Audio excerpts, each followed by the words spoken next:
What is going on, everybody? Captain Blue Shell. Guys, results are in. Are you ready for the results? Because the results are ready for you. That's right, Mythic Plus DPS rankings, Shadowlands patch 9.1 Season 2. I'm curious to see how much changes have actually occurred, of what classes may have moved, what may have come up, what may have went down. I don't know about our class.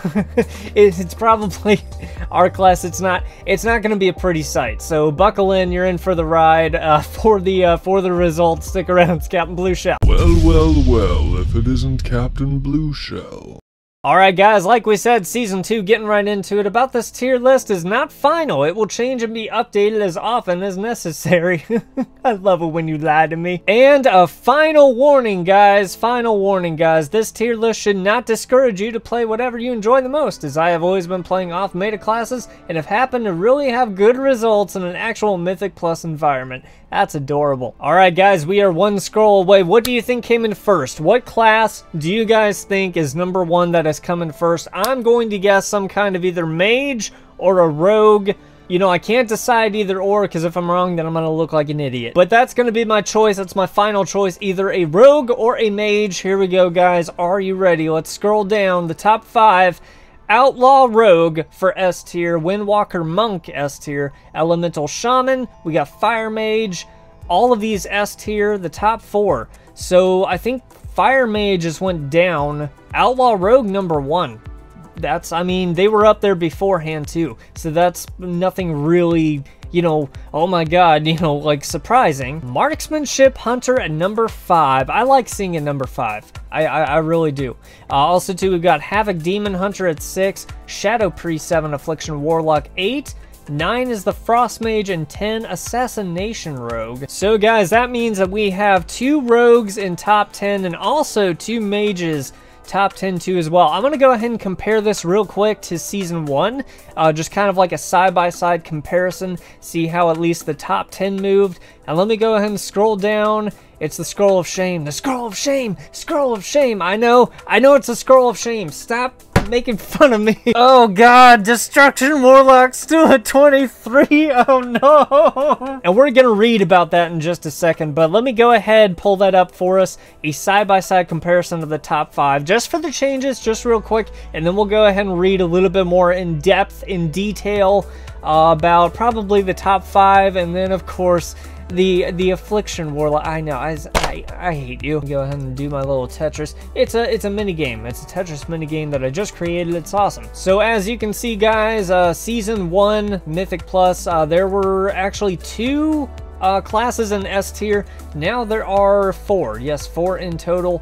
And Outlaw Rogue has risen to the top. Fire Mage has went down slightly. I mean, it's not too big of a deal. Windwalker has taken a fall. And then also we have Balanced Druid. Oh, Balanced Druid, look at that. Are you guys seeing this? Balanced Druid went from S tier, number 2, down to number 14, B tier. So let's go ahead and start with the Outlaw Rogue. It says that they received quite a powerful Necrolord specific legendary Death Spike, which launches an additional serrated bone spike to a nearby enemy. Already has amazing single target and priority target damage. That's very true. Also says has one of the highest survivability toolkits in game and immunity. Legendary, they will improve their AoE damage profile, further bolstering their specialization. Outlaw is key to enter Season 2 as the best all-around performing spec and continue their Mythic Plus dominance. I knew that it was either going to be some type of mage or some type of rogue for this very reason. Rogues are very good at staying alive. Obviously, they're rogues. When everybody is dead, they're probably still alive and will probably pick your pocket, even if you're dead on the floor and they're your best friend. I mean, rogues are pretty crazy, but I'm not interested in rogues right now. What I'm interested in is the Balanced Druid, because I don't know what is going on with that. Here we go. Balanced Druids received massive nerfs to their core damage toolkit abilities and talent optimization. Most notable change is that Stellar Drift now has a cooldown of 12 seconds rather than no cooldown.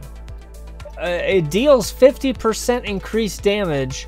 It says their primary Mythic Plus legendary Balance of All Things received a significant nerf, further damaging the spec, with the prideful seasonal affix being replaced by Tormented. Heart of the Wild will become less of an important group utility. That sucks. While Balanced Druids are still going to have one of the most valuable group utilities in Mythic Plus, their damage took a giant hit, which will ultimately reflect on their tier listing placing. I agree. I mean, it sucks for the Balanced Druids, but I mean, that's what happens. You know, that's what happens when they nerf, when they buff. Things are always going to change. Things are going to change as we move through the game, no matter what happens. But it's kind of sad to see this happen to Balanced Druids. I have respect for Balanced Druid players. All right, can we go ahead and just stop reading? Let's go ahead and just stop reading. No, we have to read it. Gosh dang it. All right, there have been no changes for Destruction Warlock going forward to Season 2 of Mythic Plus. The major concern for Destruction has not yet been addressed, and that it is low single target and priority target damage. You don't say, right? The reason why it's not being addressed is because they don't care about us. They don't give a crap about us, okay? Trust me. They don't care. They've got better things to worry about. The spec has great sustained AoE, gee thanks, and with a slight tuning on their single target damage, it will definitely be climbing the rankings on the tier list. But as of now, it remains under C tier list. Gee, I wonder freaking why. Well, that is some depressing news, but it's okay because I am happy for the Outlaw Rogue. All you Outlaw Rogue players, you're bound to rule the world pretty soon, so congratulations, I shake you warmly by the hand, all that other crap. So yeah, guys, here it is, the tier list in all of its blazing glory. Go ahead, leave in the comments what your class, if there were any changes, what you would like to see changed, if you're kind of satisfied with the changes, if you're ecstatic about the changes, if you had an Outlaw Rogue and now it's an S tier and it's number 1, yeah. Or if your class suffered the same fate as Balanced Druid, my hat's off to you. So I hope that this comparison of Season 1 and Season 2 kind of helped you guys out to know where things are, where they stand. Like they said, work in progress.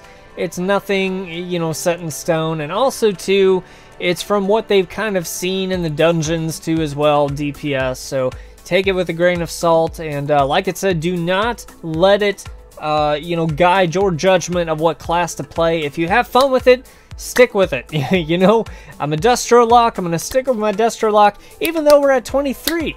Guys, we're at 23, but I'm going to stick to it. You know why? Because I love it. Follow, like, subscribe. I will see you guys on the next adventure. It's Captain Blue Shell. I'm out.